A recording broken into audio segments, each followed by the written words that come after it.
দেশের উত্তর, দক্ষিণ, পূর্ব, পশ্চিম এবং মধ্যাঞ্চল সব জায়গায় সাবেক আইজিপি বেনজির আহমেদের নামে জমির খোঁজ মিলেছে, যেন দেশ জুড়ে জমিদারি সাবেক এই পুলিশ প্রধানের।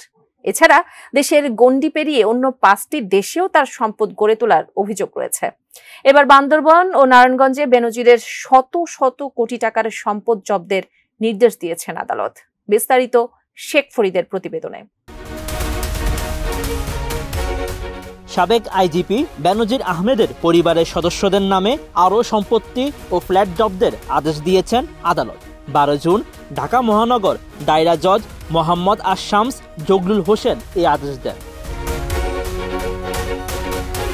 জব্দ হওয়া সম্পদ ও ফ্ল্যাটের মধ্যে রয়েছে রূপগঞ্জের আনন্দ হাউজিং সোসাইটির 6 কাঠার 4টি প্লটে মোট 24 কাঠা জমি, গুলশানের 3 কাঠা জমি, বাড্ডায় 2টি ফ্ল্যাট, বান্দরবান জেলায় 25 একর জমি, স্ত্রী জিশানের নামে আদাবর থানার ফিসিকালচারে 6টি ফ্ল্যাট, গুলশানে বাবার কাছ থেকে পাওয়ার অফ অ্যাটর্নি মূলে সম্পত্তিতে 6তলা ভবন।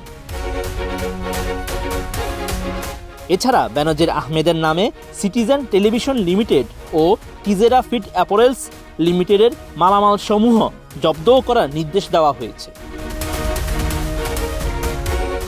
এর আগে গত 23 ও 26 মে 2 দফায় বেনজির আহমেদ ও তার পরিবারের সদস্যদের 621 বিঘা জমি জব্দের আদেশ দেন আদালত। এর মধ্যে সবচেয়ে বেশি জমির মালিক বেনজিরের সহধর্মিণী জিশান মির্জা। তার নামে প্রায় 521 বিঘা জমি খুঁজে পেয়েছে দুদক। বাকি 21 বিঘার মতো জমি রয়েছে বেনজির, তার 3 মেয়ে ফারহিন দিস্তা বিনতে বেনজির, তাহসিন রাইসা বিনতে বেনজির ও জারা জেরিন বিনতে বেনজির এবং স্বজন আবু সাইদ মোহাম্মদ খালেদের নামে।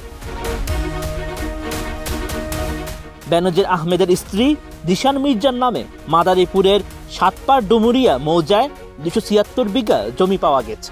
2021 ও 2022 সালের বিভিন্ন সময়ে 113টি দলিলে এসব জমি কেনা হয়।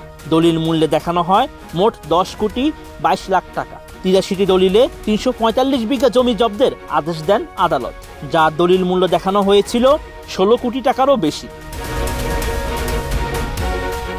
এছাড়া বেনজির আহমেদের পরিবারের সদস্যদের নামে গুলশানে যে 4টি ফ্ল্যাট জব্দের আদেশ দেন আদালত, তার মধ্যে 3টি তার স্ত্রীর নামে এবং 1টি ছোট মেয়ের নামে। 2 ফ্ল্যাটের আয়তন 2353 বর্গফুট, দাম 56 লাখ টাকা করে। বাকি 2 ফ্ল্যাটের আয়তন 2243 বর্গফুট করে, দাম 53.5 লাখ টাকা করে। 4টি ফ্ল্যাট কেনা হয়েছে একই দিন একই ভবনে।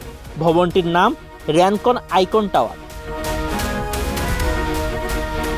Sheikh Farid, ATN news.